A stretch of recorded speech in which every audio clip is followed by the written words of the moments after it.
Hello, I am Tina Bedwell of Vintage Market Paint Studio in Huntsville, Alabama, and today I'm going to talk a little bit about some painting techniques.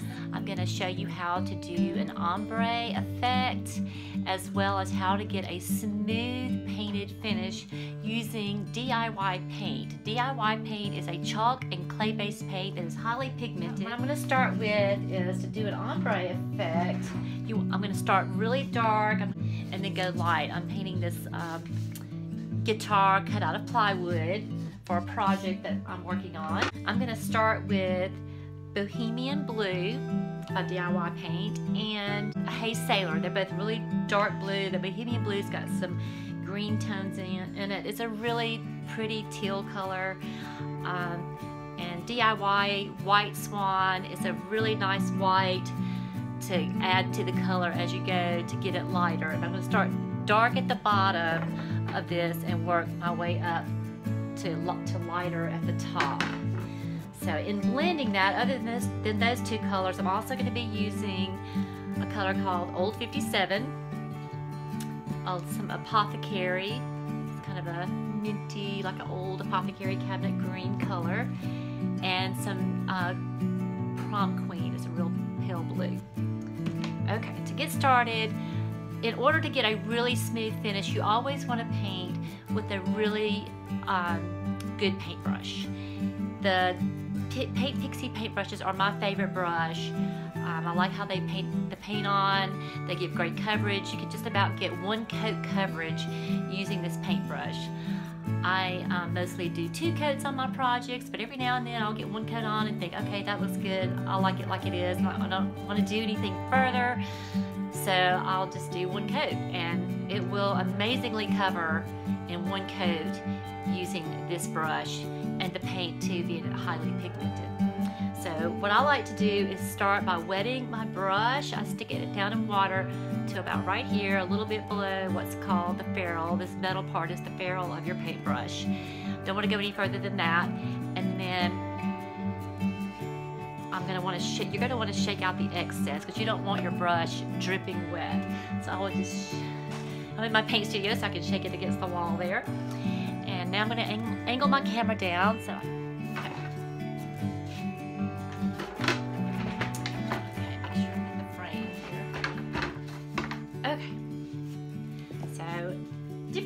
there's different ways to do this.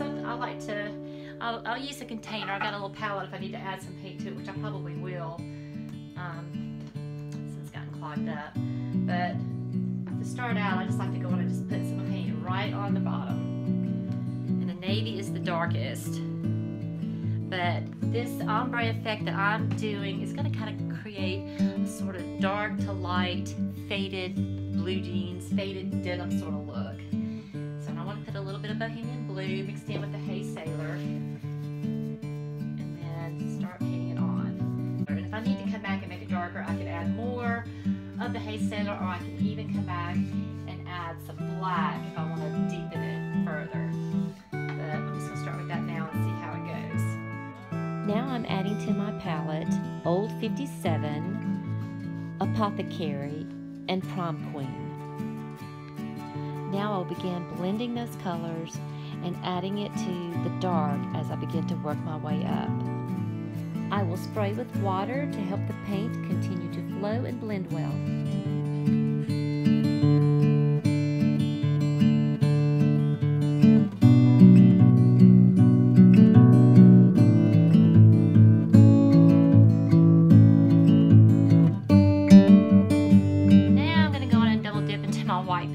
Getting much on there anyway, just because I've already got most of the paint off onto my guitar, as you see here. I'm putting this again at the bottom, so I want to get a little bit more than that. Start a little heavier again. Part of it is because I still have some of the other color in there. So what I will probably do is grab another brush that's just purely the Bohemian Blue, and again I'll dip it, get a little water on the end of it, shake off the excess, and then go on and start with just the pure Bohemian Blue again, and some of the Haze Sailor.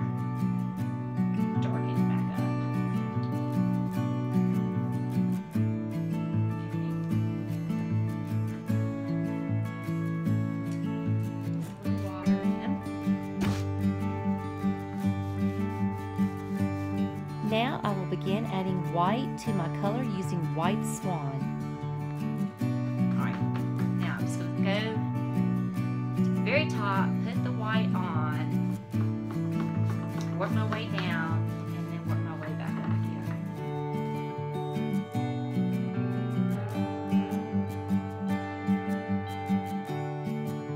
Now that I've done this ombre effect, once it dries, I'm going to come back and show you how to finish it and get that really smooth finish that you can get using the DIY paint. So this is a 220 grit sanding block. You use sandpaper or a sanding block, and 220 grit is a medium to fine grit sandpaper. So that's pretty much all you need, and you just lightly go over your surface, like it's basically like using a damp sponge to wipe off your kitchen counter. I'm just going to lightly sand this, and you can feel when you get through painting the two coats, you can feel it's just kind of got what I call an edge to it. It's just a little, it's just not smooth. It's just got this kind of edge. It's not really rough. I always call it just an edge to it. And when you start sanding it, it's going to get really smooth and take that edge off. And suddenly, I mean, it just feels smooth. You can see the clay and the dust from it that comes off as it takes off that edge. Wipe off some of this dust. If you're gonna stop there, definitely make sure you get all the dust off before you seal, or that again can prevent you from getting that smooth finish. So if you want to mist it with some water, just a light misting, go over it again, you can get an even smoother finish. Now if you get too aggressive here, you might take some of the paint back off, because you can wet distress the DIY chalk and clay-based paint. So there you see it, super smooth. Be aware that this is raw unfinished wood, and when moisture hits raw wood, it will raise the grain of the wood, so that will give it some roughness too, which could be knocked back down when sanding. So once it dries, after sanding it wet, go over it just one more time, real lightly. This end's already pretty dry. It dries really quick. There's not that much humidity going on today, so it's drying very quickly. All right, I use either the Big Top Sealer. It's by DIY Paint Company. It's a top coat. It's a nice, hard, durable acrylic sealer. Great for doing tabletops. Or you can seal with the DIY wax. This is just a clear wax. They do have tinted waxes to antique it in like a dark brown and a black. All right, so I'm just going to do half of it with the DIY Big Top acrylic sealer. And it goes on, it flows on really well, so you're going to maintain that smooth finish that you got from sanding. Now I'm going to put on this clear wax, and you only need just a tiny bit on the end of your brush. And I'm just using a little inexpensive chip brush for this little project. Doesn't need anything fancy. They make bigger chip brushes, and I usually just trim off the taper. You have a nice blend in. Great for putting on the wax. Some people like to use a cloth. Just put it on however you like to do it. But you're going to work it in until you can no longer get any more wax off that brush.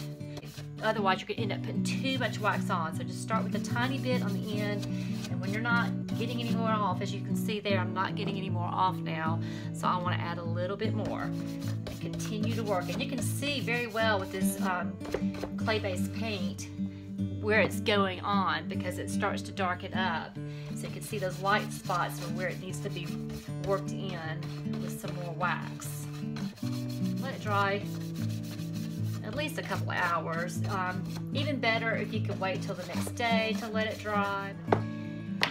And then when it dries, you'll just take an old, I like to use something that has like a terry cloth surface like this. It's great for buffing up that nice sheen. Old washcloths or towels make very good buffing rags. And I just give it a little bit of elbow grease, and you start buffing it. The wax, to me, gives it this just kind of slicked, mirrored, smooth finish that I really like, but it's not always the best way to seal your pieces that you're painting or going to be using. If it's a frame, you can do that. If it's a coffee table in an apartment with college boys, you're probably going to want to put a good sealer like this on it, because it's going to be feet propped on it and food and that sort of thing. But if it's in a room, it's not going to be used that much, no one's putting cups and plates and whatever on it, then wax is certainly fine to use.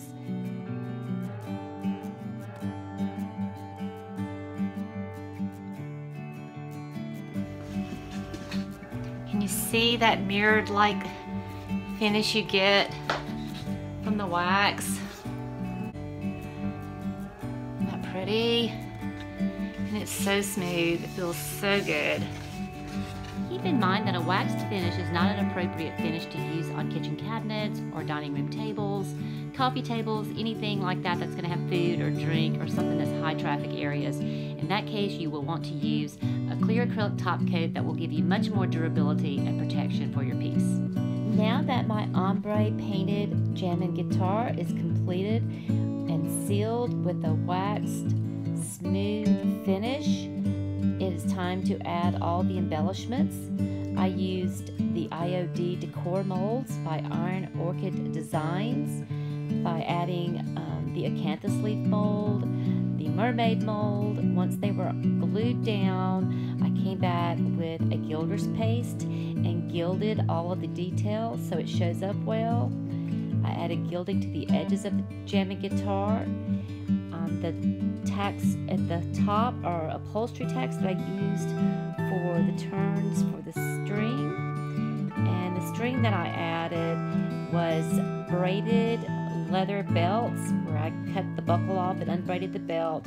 Just belts I picked up at the thrift store. And along with my stash of jewelry, I had brooches, a locket, little faux pearls and seashells. I added all of these just to create this sort of ocean scene with the mermaid and the fish and starfish.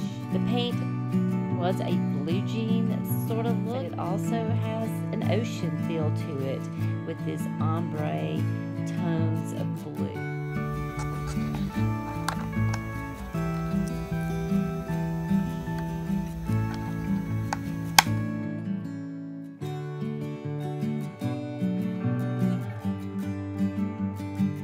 Also used an old drawer pull to attach the bottom part of the leather strings to it, and I added some sparkling stone type details on top of some of the leather strings.